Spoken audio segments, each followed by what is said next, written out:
framework is based on the Small Size League, which is a category of the Robo Cup.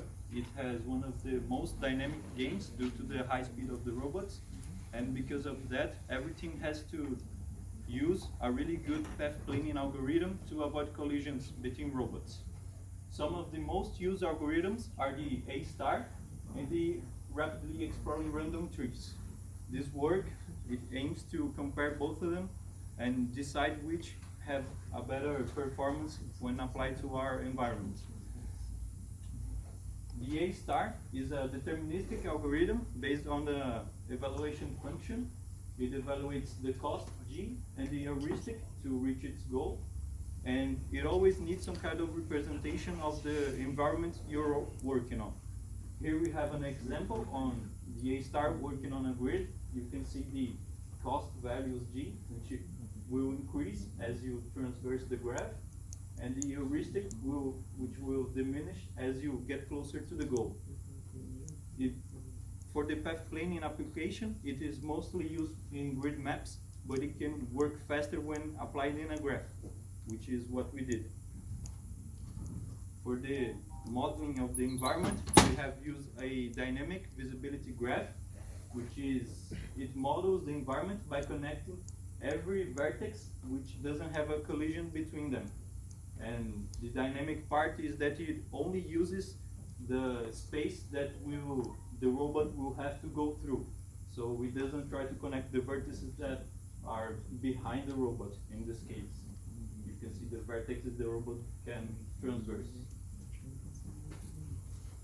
The rapidly exploring random tree is a stochastic algorithm which builds a tree by generating random vertices around the field and connecting them to the already existing ones, and it does that until it reaches the goal.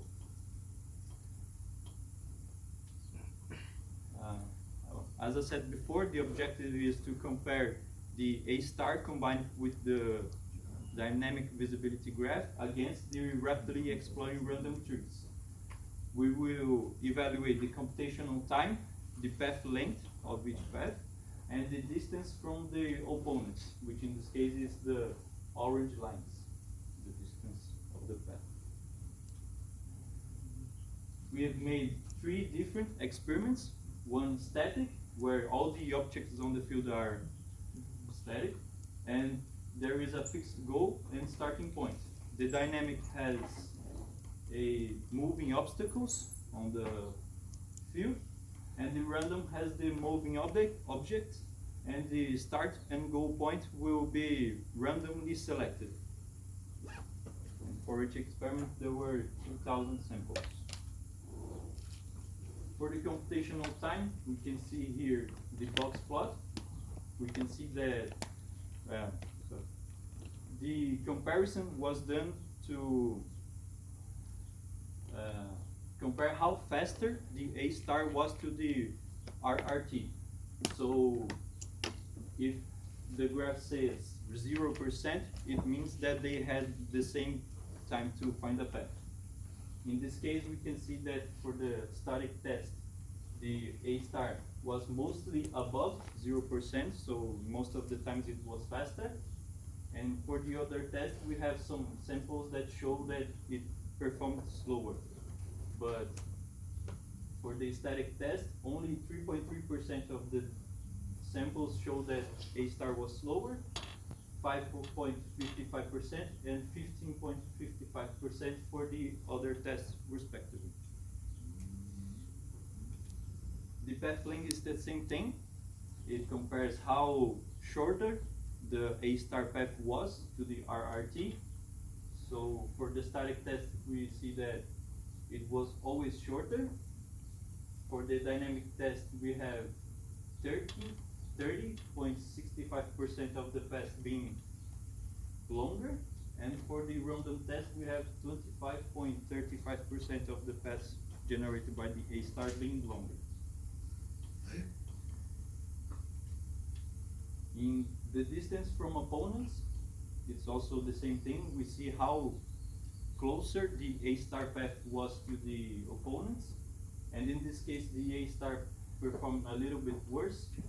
So for the static test, the A star path was farther away when compared with the RRT in 11.3% of the samples, 46.7%, and 53.35% of the samples. So this happens because of the behavior of the algorithm. It tends to generate paths that are closer to the obstacles. So in general, for the computational time, we see that the A star is much faster, and it can generate shorter paths when compared to the when compared to the RRT, because of its own nature. Since it has the evaluation function, it tends to always find the shortest path, and because it is used within a graph, it can perform really fast. The RRT stay far away from the obstacles due to the random vertex it places, so that causes that. But for the SSL, as it is a very dynamic league, we need to have a short computational time and always try to get as fast as possible to our goal point.